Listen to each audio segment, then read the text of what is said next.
Welcome to Crimepedia. I am your host this week. My name is Morgan, and joining me as always, she's fresh off the boat from the United States. It's my true crime BFF. It's the lovely Cherry. Hello, Cherry. Hi, I'm back from America, back to the land that makes sense. How was Arkansas? It was lovely, thank you. It was really nice. I met some amazing people and got some really good work done, which was great. So it was a really, really good trip. Really happy. Excellent. I'm glad you made it back safely. Thank you. You did not get attacked by any wild boars. No, I did not. No wild boars at all. And you're going to be here this week. We're together at the end of this week, aren't we? We're going to be going to an online 12-hour podcast-a-thon with our friend Casey from the Cult Vault. So if you have nothing to do this weekend, it's going to be 10:15 British time and it will be 5:15 American time.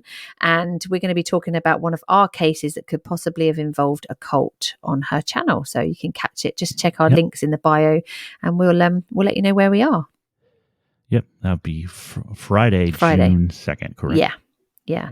And then the following week, I'll be seeing you. Yeah, you'll be in England. Again. So yeah, we're going to be seeing everyone in London in a week's time. That's going to be on the 10th and 11th of June. And we're going to be at the Leonardo Hotel in Tower Bridge. And we're going to be joined by lots of other true crime podcasters and authors and people that just are brilliant working in the field of true crime, and you can come along and see us there. Tickets are still available, so if you want to grab yourself a ticket, you can use the code Crimepedia. I think they're still active at the moment, and you can get yourself 10% off of your ticket price, so it's well worth doing. Yep, so that'll be very exciting. And how about we jump into this week's case? Okay. On Memorial Day 2017, a mother and son would seemingly vanish without a trace. 2 months would pass before concerned family and friends reported them as missing.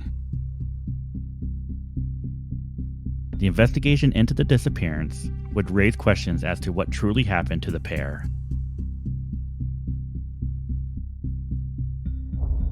Did they simply leave on their own and cut ties with all family and friends? Or was there something much more sinister at hand? This is Crimepedia, and this is the disappearance of Susan Osborne and Evan Chartrand. All right, Cherry. Susan Osborne, a dedicated mother, found joy in spending quality time with her children and getting out into nature to go fishing. Susan's son, Evan Chartrand, not only shared her enthusiasm for fishing, but also displayed remarkable creativity by handcrafting his own fishing lure. Their bond as mother and son seemed to grow stronger with each fishing adventure they embarked on. Now, Susan's life took an unexpected turn when she made the decision to relocate from Michigan to Alabama while still married to Evan's father. Now, the couple would divorce, and after the divorce, Susan, along with Evan, made the choice to remain in Alabama despite all of their family living out of state. Following the divorce, Susan found herself in another relationship and eventually welcomed a daughter into the world. However, this relationship too would meet its end in May 2009, leaving Susan to navigate the complexities of single motherhood once again. It was during this period of time that Susan found solace in her new neighbor, Holly Morris, who became a steadfast friend and confidant. Holly described Susan as a reliable and dependable friend, someone who always followed through on her commitments. Susan, having faced disappointments in her previous relationships, made a conscious decision to take a break from dating and prioritized her children. For several years, she poured her love and attention into Evan and her daughter, and their two beloved dogs, Schnook and Sugar. However, fate had something else in plan for Susan. In 2013, while indulging in their shared passion for fishing, Susan crossed paths with Jerry Osborne, an Air Force veteran.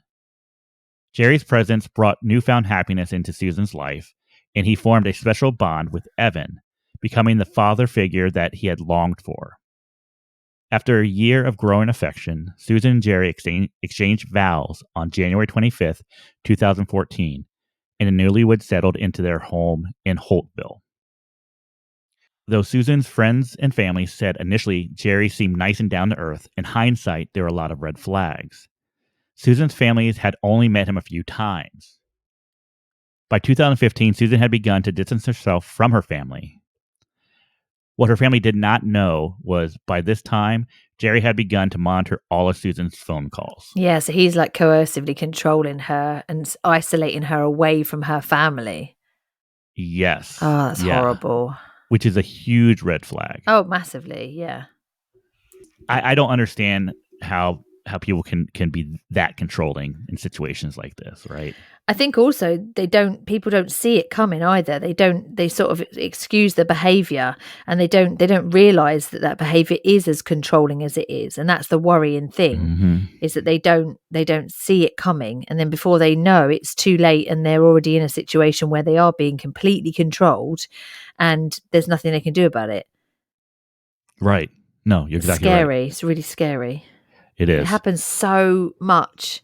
It's a really common thing to happen. I mean, we've had multiple cases that have started out like this, right? Yeah, it's horrible. Where someone's met a man and it seems to be great and wonderful and loving, and then it turns into something a lot more dark, right? There's this controlling aspect that doesn't come out until after the fact. Yeah, and then by then it's too late. Yeah, exactly. Now, the last time Susan's brother Brian and his wife Missy saw Susan and the kids in person was in January 2015, when Susan Osborne and the kids came to visit her ill father. Now, during that trip, the group had planned to go ice fishing, but shortly before they were supposed to meet back up, Susan sent a text saying that they had to go back to Alabama. They would end up leaving without saying goodbye. But was it Susan that sent the text? That's always interesting. When things are done by text, you can never 100%, know that is the person you're expecting it to be. That could have been somebody else. Exactly. Yeah. In 2016, Susan confided in her friend Holly, revealing that she had discovered that Jerry had been having extramarital affairs with other men. Well, how the hell did she have time to do that if she's with somebody who's coercively controlling her? He would have been watching everything she did. But she ended up discovering this, right? Oh, I don't know how, but she did, right? Okay. Now, Susan found a photo of him along with an ad on Craigslist and numerous emails that Jerry had sent to other men. So she was able to find that out without him realizing. That's hard because he would be watching everything she does. So yes, good on her for she's turned the tables back and is now watching him and what he's doing. Exactly. That's dangerous, though. It's a dangerous situation to be in with somebody like that. Very, because you have someone that's very controlling. Yeah. Someone that's living the secret life. Yeah. And so what else is he hiding? Yeah. Right?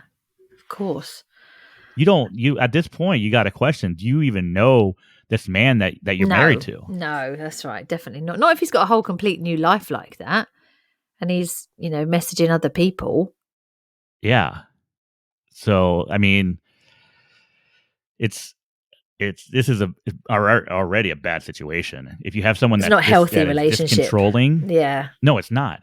And you have someone that is this controlling, and they're living some secret life. You know that they're not going to be happy if you find out. It's going to come out, though, isn't it? This sort of thing always comes out in the end. It has to. It always happens in that there is always going to be a situation or a reason that this will come out. It can't stay buried forever. And it always does. It always comes out. Even when people have been living a double life for like 30, 40 years, it always comes out in the end. Something always happens when you least expect it, and it always comes out. So it's just a matter of time, really. Exactly. Yeah. Now, determined to protect her children, Susan told Holly that she was planning to leave, but she needed to find a job so her kid would have insurance and have a place to live. Now, Holly was deeply concerned for Susan at this point and the kid's safety. Of course. And she would encourage her, you have to leave, right? Well, you because need to leave. If you think about it, in domestic violence situations, it gets most serious when the woman, I'm just saying this from a woman point of view, but it's generally a woman. It gets most serious at that point where the woman decides to leave. That part there is when things get really serious. And that's when most homicides occur, is when the woman plucks up the courage and finally leaves. So Right. it's a worrying time and a dangerous situation for somebody in a situation like that. I mean, is he domestically violent to her or just controlling? We don't know. Oh, okay. So just assuming If she is, she's not saying. she hasn't at said this anything. point. Okay, I'm just Yeah. just assuming then if somebody is under that much control, when they leave is usually quite a heightened sense, a heightened time. Absolutely. Now, Susan's plan to leave would actually never happen, as Susan would later tell Holly that they had resolved their issues. Oh, like they do. Which it seems like it always happens. Like we're going to resolve it, which I understand because, it's not that it's easier to resolve the situation, but I think you do want to see the best in people and have this, have this thought in your head that, what, they can change and things can get better. Yeah, things will be okay. Yeah, it's a horrible situation to be in. Yeah. I mean, but it's tough because if this were me and I was in a similar situation, the controlling aspect would be enough, right? For me to say I can't do this anymore. But I don't know if that you would know. That's the thing. A lot of these people don't realize that they're being controlled. They don't realize that the lifestyle that they're living in is an unhealthy one until somebody else points it out for them. It's just the way things tend to go. And you find that they're making excuses for their partner because they don't want to cause an argument, and it just becomes a way of life. And so you don't actually realize that things are as bad as they are. Really, it's just because it's your everyday life, day in, day out. It doesn't That's work. true. And generally they love the person, and so it's a really difficult situation to be in. So I don't know how I would feel in that situation. I think it's a really tough situation to get out of. It is really tough. You're absolutely right. But then it's like, I don't know, there's so many things with this where I feel for her, right? Oh, definitely. Because even I could see this being a situation that even if she, deep down, she wants to leave and she knows that's best for her. Yeah, best for the kids probably. He comes across as, well, he's controlling. We know that. Yeah. But I'm sure he's manipulating her and he's saying what he needs to say to keep her around. Yeah. So, very, very tough situation. Yeah, definitely. Now, Susan's mother, Linda, would visit Alabama for Mother's Day weekend in 2017, and everything appeared to be normal and enjoyable. On May 16th, Susan and Jerry helped Holly and her fiancé pack for a move to Key West, Florida, before seeing them off. After Holly left, Susan would call to find out about forwarding her mail, offering to hold it until Holly could settle down. Now, in the following days, Susan's daughter stayed with her father, and Susan exercised her visitation rights. On May 26th, Susan saw her daughter for the last time. That same day, she called with Holly. Dad. Yeah, so you remember, so she, her daughter was living with her father, who was Susan's second husband. Yeah. And so daughter, she was still in the area. The daughter stayed, with the dad rather than go with her mum. It's interesting. It is, because you don't normally hear that. Normally the mum will take the kids. Yeah, normally you don't. And the kids don't stay with the dad. Yeah, then the dad would have visitation rights. So I don't know the whole backstory of that, of course. No, I don't know what the situation is. But but mom was seeing her daughter, and the last time she saw her would be on May 26th. Okay. Now, on that same day, she called Holly to tell her that Evan had missed school because he was sick, and asked if it was okay for her to send the mail the following Tuesday, since Monday was Memorial Day. Susan and Holly would speak often and had a casual phone conversation on May 28th, and then exchanged a few texts back and forth on the 29th. These would be the last known communications with Susan. Investigators have stated that there have been no activity on Susan or Evan's phone since May 29th, 2017. Huh, okay. So by this point, no one knows where Susan and Evan are. Okay. At all. There's nothing. So just disappeared off the face of the earth. Okay. Exactly. Right. Okay. Now, as the weeks passed, Susan's family and Holly grew increasingly worried when their attempts to reach Susan and Evan went unanswered. Of course. By July, both their phones had been disconnected, adding to the mounting concern. Neither Susan's family nor Holly had any number for Jerry. Linda even tried to mail a letter to her daughter, but it was returned as undeliverable in July. Okay. So this is just, it just gets strange. Like how, like, did someone put in a, like, did they put in a block with the post office? Because normally if someone moves, you could do a transfer, right? Well, You could yeah, have but it only if transferred they to the set that up. new address. Yeah. But if it comes back undeliverable, someone would have had to say, I'm no longer living at this. I don't live at this house anymore. Just return it to sender, right? Well, or the post office. There's a reason why the post office couldn't put it in the mailbox or something. I don't know whether that is the same. Like because if an you don't incorrect set address up if you don't set up a forwarding, then it just goes to that address anyway. And I've had that when we've moved to a different house and we're getting mail for the previous people, but we haven't got a forwarding address. So I just put it back in the mailbox as not known at this address, and then it goes back to the original sender. So then it would be undeliverable. So it could be that that's what's happened. Is that new people have moved in and they've said, look, no, this person doesn't live here anymore, and then that's what's happened. Because unless it's undeliverable, meaning that there's no mailbox or no way to deliver it, unless that's what they mean, but that would be strange. Right. That is very strange. Yeah. It's very strange. Now, of course, everyone had begun to worry about Susan and Evan, but they all described Susan as a private person, and no one wanted to upset her by calling the police. However, when Susan's family contacted Holly... They didn't want to upset her by calling the police. She's missing, but they don't want to upset her. That's strange. That is very strange. This is already July, so this is... They've not been seen since the end of May. 2 months. Yeah. Yeah. That's interesting. Yeah, we're talking we're 2 months into it, and you're saying, okay, well, I don't want to upset her, so I'm not going to call the police. Maybe a week, I'd think, I won't call the police just yet, because she might be, hiding out a bit. She might be just trying to let the dust settle from leaving her husband. But 2 months and still no word about her or the kid, I'd be like, no, something's wrong. Maybe it's just because I'm suspicious. Maybe it's just because I'm naturally suspicious. It could be that. They could have had a very good reason for not doing it. I'm sure they didn't do it on purpose.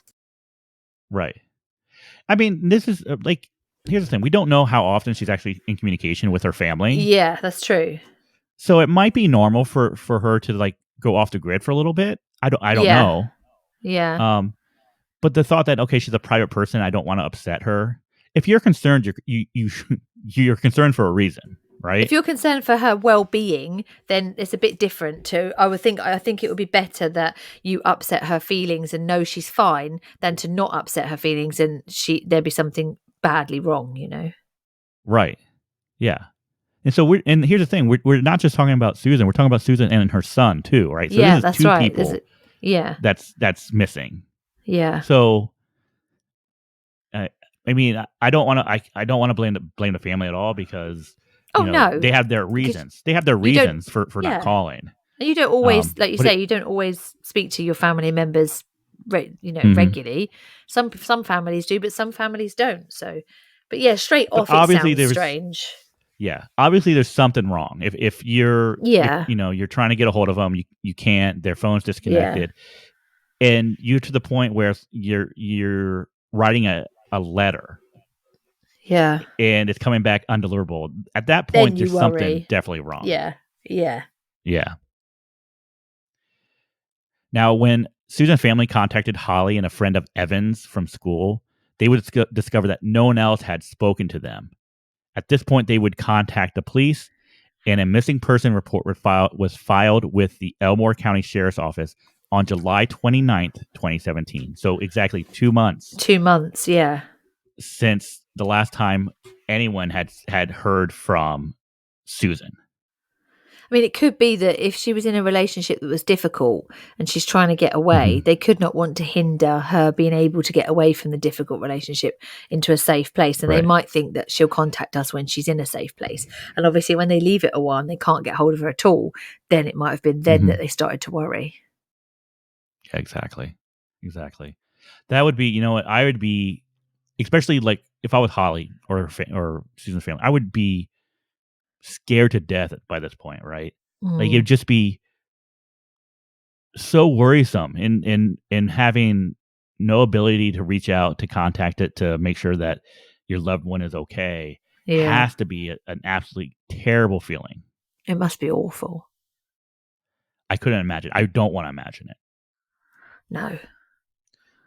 Now, on July 31st, 2017, Captain Chris Ogden and Lieutenant Troy Evans from the Elmore County Sheriff's Office conducted a welfare check at the Osborne residence.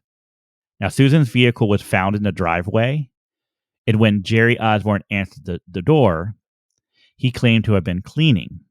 The investigators immediately noticed a strong scent of incense in the air and observed a burn barrel in the backyard. Oh, it's never good when there's a burn barrel, is it? That's never good news. No, it is never good news. It is never.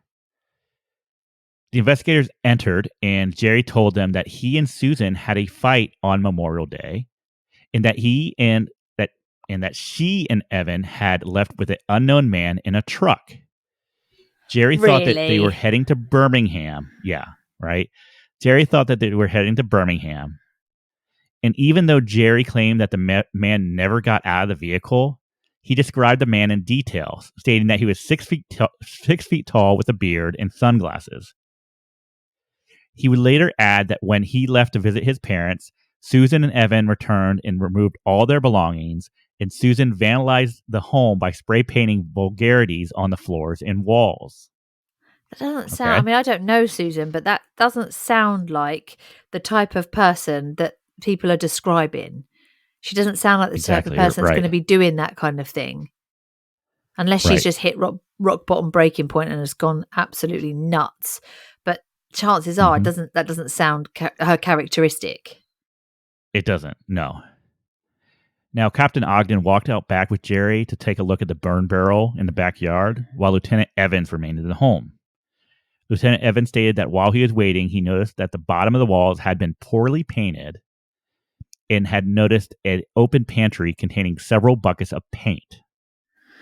So That's there never a definitely good had been sign. Yeah. no. What's he So covering up? there so the walls had been recently repainted, and it seemed like Yeah. it had been done in a hurry. Now, after speaking with Jerry, the investigators left the house. Later that afternoon, they received a call from Holly, Susan's friend, who provided them with additional information. Combing the details from the welfare check and Holly's conversation, the investigators obtained a search warrant for the Osborne home the same day. During the search, Jerry would admit to have burned some of Evan's belongings, including his bed. The That's investigators, weird. the investigators, it is. The investigators also discovered that the house had been recently undergone significant renovations.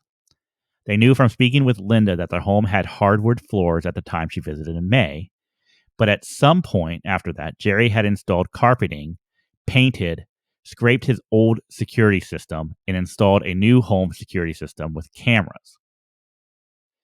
They also located several burn piles in the backyard, and using luminol, they discovered blood evidence, which Sheriff Bill Franklin described later in an interview with True Crime Daily as indicative that some violence had occurred, not something along the lines of a finger cut. Oh. So this is looking pretty bad Well, at this I mean, point. yeah, everybody does house renovations, but to do it as quick and to the extent that he's doing, and in the time that he's doing it, is very suspicious. So It is. obviously, you need to look straight away at that. It doesn't look good for him. I mean, obviously, innocent until proven guilty, but it's Hmm. kind of looking not so great for him at the moment. No, no, no, not at all. Not at all. Now, in this same interview, Sheriff Franklin confirmed that they had seized electronics from the home. Although he wouldn't state exactly what was on the computer that they seized, they did say that the search history was not one a typical person would have made. Now, unfortunately, it turned out that the blood samples that had been taken from the home were too degraded to prepare a DNA profile. Yeah. Well, I'm not So that's surprised because he's interesting. cleaned, plus he's Mm-hmm. repainted. So, I mean, a sample of DNA can only go so far before it's contaminated, you know? It's not exactly Right. a clean specimen, is it? There's a lot of cleaning going on incense sticks. I mean, do men generally burn incense sticks? I thought that's like a girly thing, isn't it, really? I mean, Yeah. not very many men. I don't know very many men that use incense sticks. I wonder No, if he's the type of guy that usually would. the only men or guys that I know burnt incense sticks were guys that were trying to like hide the smell of marijuana from their parents. Yeah, You know what I mean? it's not a normal thing, is it? Like, it's usually girls will go and pick up incense and stuff like that. It's not a usual thing boys would, well, not that I know of. I mean, forgive, tell me if I'm wrong, but that's suspicious anyway, that somebody's burning incense and doing all this cleaning and doing all this painting, and then they find blood evidence. That's very, very suspicious. I do not like the smell of incense. Oh, I I don't do. think I it's love it. nice. Oh, I do. I like Oh it. no, I do Depends which one not. you go There's for. it's just yeah. I don't like the smell, so Yeah. I avoid that. But it does cover up. It's a good cover up for things. Mm-hmm. So, it's quite handy if you are trying to What's cover up the interesting, I smell of don't. bleach or something. Yeah, what it would cover that up, but we're talking like 2 months later. Like, is he still doing cleanup? Like 2 months later? Well, no, it depends, doesn't it? They've only just been gone, haven't they? They've been disappeared for 2 months, but doesn't mean to say anything's happened to them within that 2 months early Okay, on. It could have been only just recently something's happened to them. He could have true. just, for Now, instance, he could have just had them in the basement or something, you know? oh yeah, that's true. I'm Yeah. just trying to think of like scenarios. He could have had them in the basement or something like that, and only recently has anything happened. Mm-hmm. I wonder if there was something that tipped him off that the family were starting to be Yeah, concerned and they're starting to look for her, and possibly. then now he's like trying to get rid of everything possible. But like, if that's the case, surely you should know that her family are going to come at some point. Somebody is going to look for Yeah. her. So it seems strange that, Right. or maybe he just thought they wouldn't, the police wouldn't be involved. I don't know, but it's strange if somebody goes missing and they've got family that they may not be in contact with all the time, but they are in contact with them. Surely at some point the Mm-hmm. family is going to go, well, we haven't heard from them. Where are they? Is he the Right. father of the child? Is that his child? No. Right. No. Okay. No. That makes sense. So That makes sense. Jerry and Susan never had a child together. They did not have a child together. Right. Okay. Right.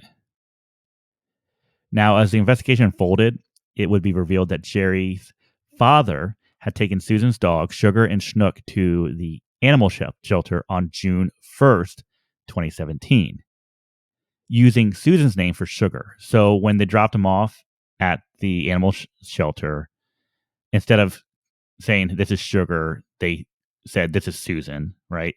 So the animal shelter had the dogs as Schnook and Susan. Okay. Right. Now, furthermore, Jerry had started purchasing supplies for home remodeling as early as June 4th, 2017. On July 1st, 2017, this is 37 days after Susan Evan had vanished, Jerry filed for divorce. Now, this divorce was eventually granted on November 15th, 2017, through a motion for default judgment filed by his attorney. So basically, since Susan didn't show up for the proceedings, the attorney asked for a default judgment. But why wouldn't if he knows, so if he is responsible and he knows what's happened, why wouldn't he just wait until she's declared missing and then declared legally dead? And then why not just wait? Why bother with a divorce? What would be the gain? What's he going to gain from that?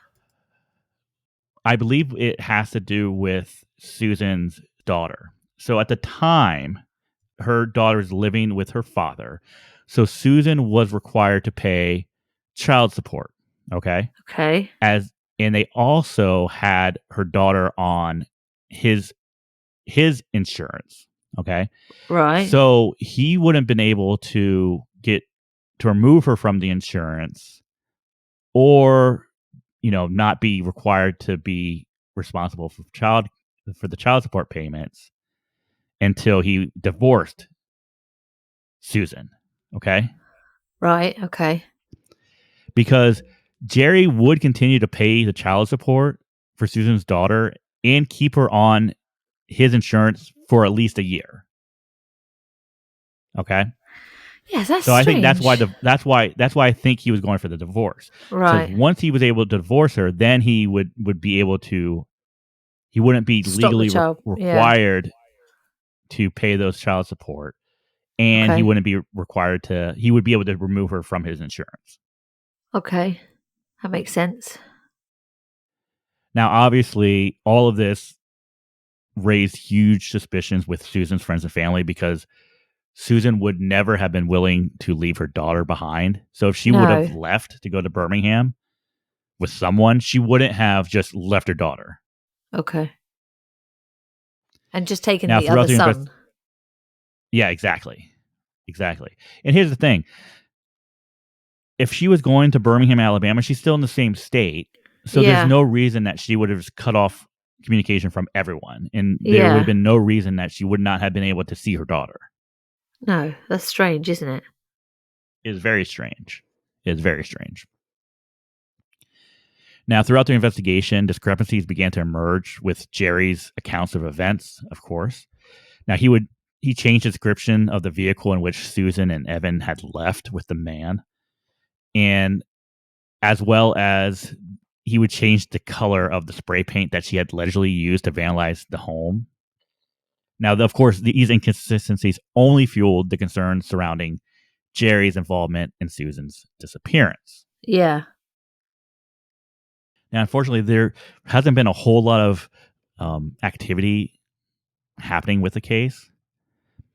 The investigation into Susan Evans' disappearance is still ongoing, obviously, and multiple areas around the home and nearby the home have been searched several times.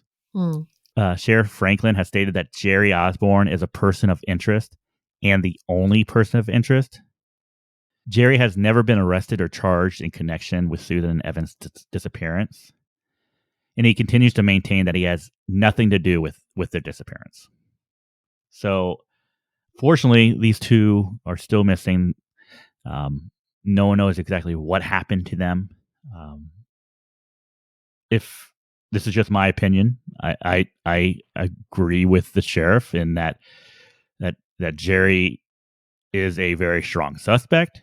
That Yeah. if I was the investigator, he would probably be my only suspect at the moment because there's nothing else that really indicates that she left on her own.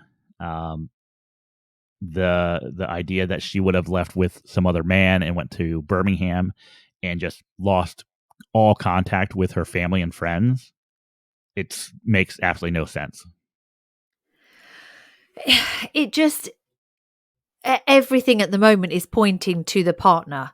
Unfortunately for him, everything, because obviously we don't know for definite that he did something to her, but just looking Mm-hmm. at the way things are, it, with the family and friends saying that he's very controlling, with the fact that she and her son have just completely disappeared out of nowhere. That, I mean, they've checked, I'm guessing they've checked all of their bank details and stuff, and they've not made any deposits or any withdrawals or any Nope. transactions in that time. They've just completely disappeared. So Yes. it's very strange that she would leave other kids and take one, or just as a mum just break communication with the other kids and just take the one with her.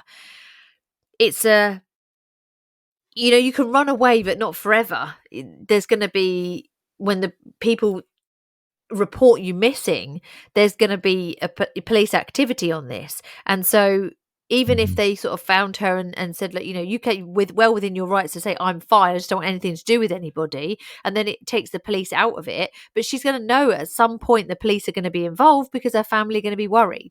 So it doesn't make any sense that you Right. would just run away and not do anything, and have no. Exactly. How many people realistically in these situations have run off to start a new life? Not It's very rare. many. So for her family, it's a really Mm-hmm. worrying time, because you've got this partner that they're worried about for a start, and you get that gut feeling about people, and in a family, when it's like that, and then you have the other stuff where he's making all these home renovations. They found blood there that's consistent with not just a finger cut. So in what they saying with that, obviously something's not quite right there, because the police are saying that he's their only source of like a subject to blame for this. So it's not looking good for him at the moment at all. No, if they're saying that it's blood, that's not. It wouldn't just be a finger cut. That had to be a significant amount of blood in that home. Yeah. So that's what's I think frustrating with this is I think the police have an idea of what happened to them, but there's no evidence. They don't have the evidence. Yeah, there's nothing. Yeah. There's nothing to to pin him to this. Definitely, which it's not gonna go anywhere in court. Yeah, we're sitting here like, okay, if there's a significant amount of blood, okay, is that enough? No, that's not enough, because you don't know what that blood is from. It could be from anything. Yeah, exactly. And also it could have been there for a very long time. You can't age blood. Exactly. Either. That's the other thing. I mean, it could have been that she had an accident a long time ago and they haven't got it all up. I mean, it could have been that she had an illness. If you have some kind of cancers sometimes in your throat, that can cause you to, expire blood, and there's a lot that can be very, very messy. And so then you've got a significant amount of blood, but it's not from what it's not from a sinister situation. But unfortunately, the rest of the surroundings in this case are quite worrying. Very worrying. I find these cases probably the most frustrating. But they're so common. Because they are common. That's what one. They are very, so very common cases like this. They're very common. And the fact that it seems to be cut and dry, right? What happened? But unfortunately, with our justice system, we can't just simply say, okay, well, it's obviously this happened to them and this is who did it to them. You can't do that. No, and so from him, if he is innocent, you shouldn't be allowed to do that either, just because that's what it looks like. Right. I mean, he could be completely innocent. She could have gone and hitchhiked somewhere and been killed by a trucker who does that kind of thing. You can't, even though it looks like it's him, there's nothing really evidence-wise to point it 100% to him. So it's not looking good for him, but you can't prove that he did anything. So if he is innocent, you also have to protect him too. Yes. So suspicion and doing questionable things are not evidence to prove murder. Just because he controlled her and he wasn't, they didn't get on very well and he divorced her quickly, doesn't mean to say that he killed her and her son. Right. But it's not. The fact that he burnt his bed, Evan's bed, isn't proof that he killed him. No, but you have to question, why do you go through burning someone's bed? Well, because it could just be that he didn't want any trace of them in the house. And I don't know what it's like tipping stuff over there. Maybe. Like when you get rid of things, it costs money here to get rid of stuff like that. Unless you can sell it. If you go and take it to the tip, you have to pay to get rid of it. If he's got land to just burn it on, just take it outside and burn it. It's not going to cost him anything. He's just going to chuck it. It's just going to chuck it in the garden. It's not going to cost him money. So why not? If he doesn't want, he wants to get rid of all trace of them because they've fallen out awfully, and he doesn't want. It's like if you split up in a relationship. You sometimes, depending on what the relationship's like, you can sometimes just eradicate everything of that person out of your life, including the kids, if you're not that close to them.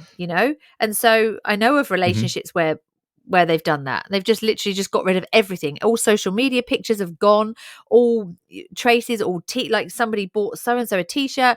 No, all gone, because they don't want any reminder of that person whatsoever.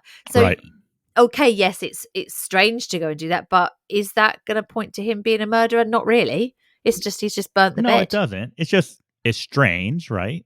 And it will bring up questions. But if he's in a foul mood and he's just gone, I don't want anything of hers in this house, and he smashes things up and burns them, that doesn't mean he's a murderer. That's true. That's true. So how do you think that this case gets solved? It's going to take. What do you think it takes? It's going to take. It's going to take a piece of unquestionable evidence. It's going to take an undeniable piece of evidence that's going to blow this open, because there are a number of things that could have happened. She could have left and started a new life. She could have been squirreling money away for years up to this point, and finally is just gone and started a new life somewhere else with her son. I don't know how wide the appeals have gone out, across the whole of America, but America's a bloody big place. And who's to say she stayed in the country? That's true, but you just don't know, do you? I don't know. Like the thought that she just leaves behind a daughter. Yeah, that's strange. And she just completely cuts off communication. Yeah. That's what's worrisome, right? And if that's out of character for her, then yes, obviously that is a worry. And the family are going to be looking for somebody to blame for this. They're going to be looking for a reason why she's gone, and they don't like him. So obviously he's going to be the first, because it always is the partner, the first sort of point of call for that. But you can't really target somebody and tarnish them as a murderer when you haven't got any evidence whatsoever that they've done anything wrong. I mean, obviously we can't take this DNA. You don't know whose blood it is. Right. It could be anyone's blood. It might not even be her blood. It might not even be the blood from when they've lived in the house. This blood could have been there a long time ago. Yes, it's strange, obviously, because he started painting everywhere, but that blood might not even be hers. So... Right. The situation, finding that there's blood there, is obviously, you start to think sinister things straight away, which you would because of the situation of her going missing. But you don't know for sure that that's her blood, so you can't really make assumptions that something terrible has happened to the two of them. Mm-hmm. If the daughter's staying with the other dad anyway, and she's not going to get that daughter back living with her, she might have just decided, look, I can't do this anymore. I need to get as far away from him as possible. And that's not nice for a family member to think, that she would just disappear and not contact them. But it might be easier for her not to contact them. It might give her a better life, not being contactable, So, I mean, I'm not saying he hasn't done anything wrong, but I can't 100% say he has. You have to be really careful, because giving somebody that label is that's pretty harsh if he hasn't done anything wrong. Right. I would be interested to find out what exactly they did find in some of these burn barrels, burn piles. Yeah. Because if we've learned anything from Making a Murderer, it's very difficult to completely destroy human bones. Yeah. Like there's gonna be if he's burning bodies, there's gonna be something left. Of course, there's gonna be something there. I mean, the fire doesn't get up to that kind of intense heat. In a burn barrel, it's difficult to completely eradicate everything. Even in a funeral, in a cremation, the bodies aren't completely, when they're burnt, they aren't completely into ash. They are still bony. Right. They're then put through a grater that then crushes up and crushes up the bones even more. So then you get your ashes. So even in an incinerator, they're not getting, and that's a lot hotter than a burn barrel. So yeah, I think that if he had burnt the two of them there, surely the police, if the police have gone through that with a fine tooth comb, surely they would have found something. He hasn't then gone through it with a crusher afterwards and completely obliterated any signs. So no, I hate to be the one in his defense, but had that been my brother, say, I'd be thinking, well, you can't blame this on him. There's nothing to say that he has actually done anything other than control her and be a controlling arse when they were married. But that doesn't make you a murderer. Yeah. No. The difference between being an asshole and being a piece of shit and being a murderer and murderer. That's right. So I kind of... I see how it's easy to like point fingers towards Jerry. Of course. I see how it's easy to do. Of course. And I mean, I do it. I'm doing it too, right? Because he's the obvious, of course, suspect. That's where it all starts. You start with the nearest and dearest, so he would be the nearest. So, right. But I think you need a lot more evidence before you can start saying things like that. Oh no, absolutely. It's frustrating, and they haven't found frustrating it. Have they? Case. The police haven't found. No, They haven't found it, so No, obviously not, because this is still yeah, unsolved. yeah. And frustrating. It's really frustrating for the family, and they would have to hold on to the hope that she is somewhere living a good life. But obviously, in the back of your mind, the whole time, you must be thinking, well, what if? What if she isn't? You know, what if something happened to her and her son? What if she isn't living a great life somewhere? But what can you do? What other than, the police have been in and they've got as much evidence as they can, what else can you do? It's going to come down to a confession from him or a confession from somebody he's talked to about this case. Is he confided in somebody? Because that's a pretty heavy burden to keep as well, the fact that you've brutally, because it's not going to be an easy murder, is it? A woman and a child, it's horrible. Yeah. So has he It absolutely confided in is. a future partner, or has he confided in somebody? It's a very difficult And case. it's like, just sitting here, just thinking about it, people often say, "Oh, it's hard just to disappear, right? And just start It over." is But hard, it yeah. happens all the It time. does But it happen. Yeah, happens. it does happen. I mean, we just here in the United States, we just had a story, within the last month, of a mother and daughter. The mother had taken the daughter and ran off, and no one knew what happened to them. And they were just found after, I don't know, 7, 8 years Yeah. in like another state, living a completely new Yeah, life. yeah. And So it does happen. hopefully that's exactly what's happened here. Hopefully she's had enough and she's just gone. And it's a lot easier for her to cut ties with everybody rather than stay in contact and be contactable, and found. Hopefully her and her son are together somewhere, living a good life, and everything's fine. Yes. That would be the best case Yeah. scenario in this situation. Yeah. Absolutely. But if that's the case, then I think that she should be urged to just send a message home to say, I'm fine. That's it. You don't need to say where you are or who you're with or what you're doing, but just to let your family know that you're okay and they can stop looking for you. That's it. Mhm. To ease all Right. of their worries and stop wasting police time in all these raids that they're doing, the resources that they're wasting. If you are fine, just get word home that you're okay. That's it. You don't need to do any more than that. Right. Because then it would stop all of this, and it would stop all of the It would ease it would ease the family's mind. and it would. And then for Jerry, it would clear him of the shadow that would be over his head of people thinking that he's a murderer if he's not. I mean, if he Right. has murdered her, then obviously, but it's very hard. It's a very hard one when you haven't actually got any clear evidence that he's involved. Mm-hmm. Difficult. Yeah. I feel for the family on this one.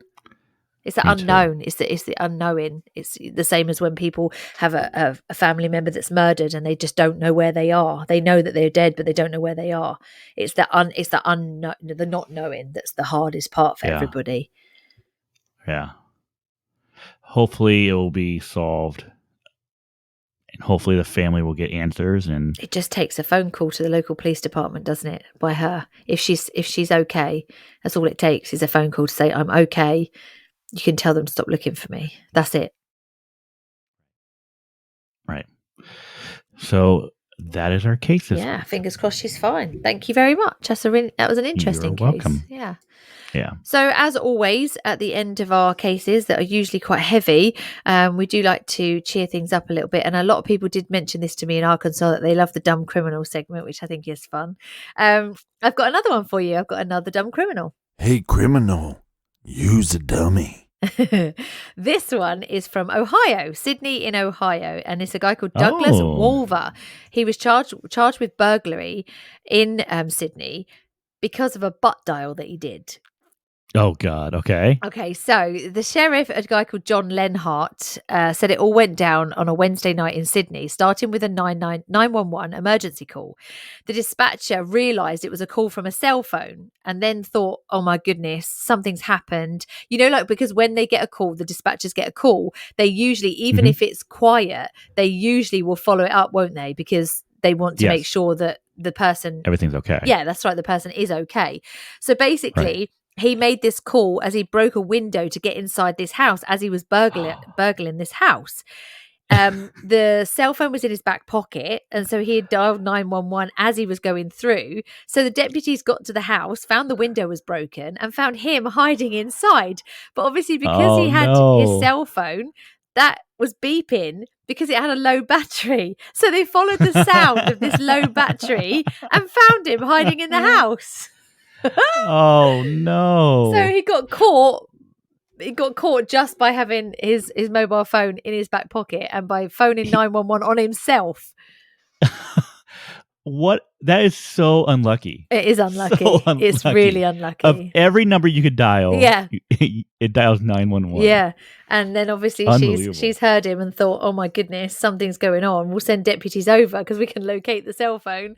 That's what happens. So yeah, I thought that was a brilliant one. Well done, sir. You handed yourself in, burgling a house. That's great. Absolutely amazing. Absolutely amazing. So that's it for this week. Thank you very much for joining us. We'll be back again next week with my case. And in the meantime, you can catch us on all social medias. If you want to see us in person, the next time you can see us will be online. And that will be Friday online with Casey from Cult Vault, where we'll be chatting to her on a 12-hour marathon of podcast online, which will be fun. It'll be a lot of fun. Yeah, it'll be good. Yep. And so we'll be back next week. Other than that, and we'll see you then. Be nice. And bye.